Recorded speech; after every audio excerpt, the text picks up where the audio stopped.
SDM Pramod Kumar ने शनिवार को अपने कार्यालय में रामनगर में स्थित सभी स्टोन क्रशर स्वामियों की बैठक लेते हुए नियमों के तहत खनन के कारोबार को करने की हिदायत दी। एसडीएम ने बताया, स्कूल समय पर खनन वाहनों का प्रवेश पूरी तरह वर्जित रहेगा और नो एंट्री में भी वाहनों का आवागमन बंद रहेगा। उन्होंने कहा, उपखनिज से लदे वाहन अब सड़कों पर तिरपाल ढककर ही गुजरेंगे और ओवरलोड किसी भी कीमत पर बर्दाश्त नहीं किया जाएगा। यदि नियमों के विरुद्ध कोई भी खनन वाहन सड़क पर दिखाई दिया तो उसके खिलाफ कड़ी कार्रवाई की जाएगी। इसके साथ ही उन्होंने बताया, ग्राम सखनपुर इलाके से खनन वाहनों के गुजरने को लेकर वैकल्पिक मार्ग का सुझाव क्रशर स्वामियों द्वारा दिया गया था, जिस पर इस क्षेत्र का निरीक्षण करने के बाद विचार किया जाएगा। एसडीएम ने बताया, नदी में 10 टायरा वाहन के प्रवेश को लेकर वन विभाग, खनन विभाग और परिवहन विभाग के साथ हुई बैठक में निर्णय लिया गया है और ऐसे कुछ वाहनों को नियम के तहत अनुमति दी जाएगी। स्टोन क्रशर स्वामियों की बैठक ली है, किस प्रकार के दिशा निर्देश दिए गए? देखिए, स्टोन क्रशर स्वामियों को बुलाकर ये निश्चित किया गया था कि जो स्कूल टाइमिंग है, स्कूल टाइमिंग के आसपास कोई भी वाहन नहीं चलना चाहिए।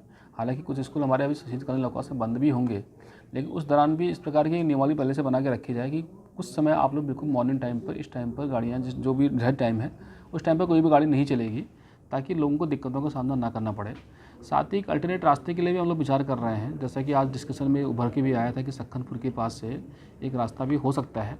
अगर ये अल्टरनेट रास्ता है, इसका भी हम लोग चेक कर लेंगे पूरा इनके साथ बैठ करके। अगर अल्टरनेट रास्ता मिल जाता है तो उससे ग्रामीणों को भी सुविधा उत्पन्न हो जाएगी, साथ ही जो है शहर का ट्रैफिक भी, जो बड़ा वाहन का ट्रैफिक है वो भी एक तरफ हो जाएगा सारे का सारा।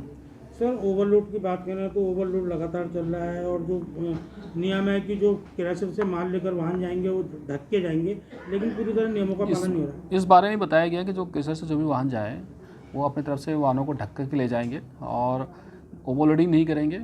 साथ ही इनकी एक डिमांड और भी आ रही थी कि 10 टायरा वाहन जो हैं वो भी नदी में नहीं जा पा रहे हैं, तो उसके संबंध में मीटिंग कर ली गई है।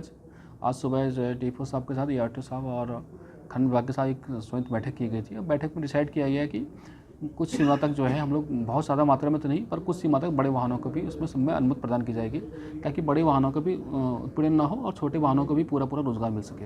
आपको बता दें कि शनिवार को एसडीएम रामनगर प्रमोद कुमार ने रामनगर में स्थित सभी स्टोन क्रशर स्वामियों की बैठक लेते हुए नियम के तहत जो है खनन कार्य करने के निर्देश दिए हैं। एसडीएम प्रमोद कुमार ने बताया है कि आज जो बैठक ली है, खनन सत्र शुरू हो गया, उसको लेकर उन्होंने बताया कि स्कूल टाइमिंग में जो है वाहनों पर पूरी तरह प्रतिबंध रहेगा। तो वहीं एसडीएम प्रमोद कुमार ने साफ तौर पर कहा है कि ओवरलोडिंग और नियम के विरुद्ध खनन जो भी करता हुआ पाएगा उसके खिलाफ नियमानुसार कार्रवाई की जाएगी।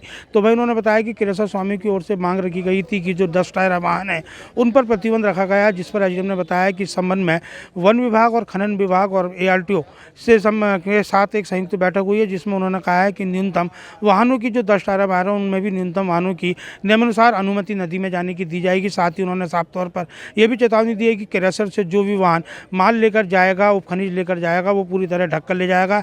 नियमों के तहत जो है इनको कार्य करना होगा और उन्होंने साफ तौर से जो है चेतावनी भी दी है कि आकस्मिक छापामार कार्रवाई भी की जाएगी। और स्कूल टाइमिंग को लेकर उन्होंने कहा कि खास तौर पर ये ध्यान रखा गया है कि स्कूल टाइमिंग पर खननों का वाहनों का जो है प्रतिबंध रहेगा। उन्होंने कहा कि हालांकि अभी जाड़ों का टाइम है, कुछ स्कूल बंद भी हैं और कुछ स्कूलों की टाइमिंग भिन्न है, इनको लेकर भी स्कूल प्रबंधन से वार्ता कर एक टाइमिंग तय किया जाएगा। फिलहाल आज की बैठक में उन्होंने साफ तौर से कहा है कि अवैध खनन, ओवरलोड और नियम विरुद्ध यदि कोई भी खनन कार्य किया जाएगा या क्रशर स्वामी की कोई भी कमी पाई जाएगी तो संबंधित क्रशर स्वामी के खिलाफ नियमानुसार कार्रवाई की जाएगी। तो वहीं उन्होंने वैकल्पिक मार्ग की बात भी कही है। उन्होंने बताया कि वैकल्पिक मार्ग के लिए सखनपुर क्षेत्र से एक वैकल्पिक मार्ग का जो है सुझाव रखा गया है। इसका भी निरीक्षण करने के बाद उच्च अधिकारियों को इसका प्रस्ताव भेजने के बाद इस पर भी कार्रवाई शीघ्र अमल में लाई जाएगी। रामनगर से राजीव अग्रवाल के साथ कैमरामैन बंटी अरोड़ा, जे न्यूज़।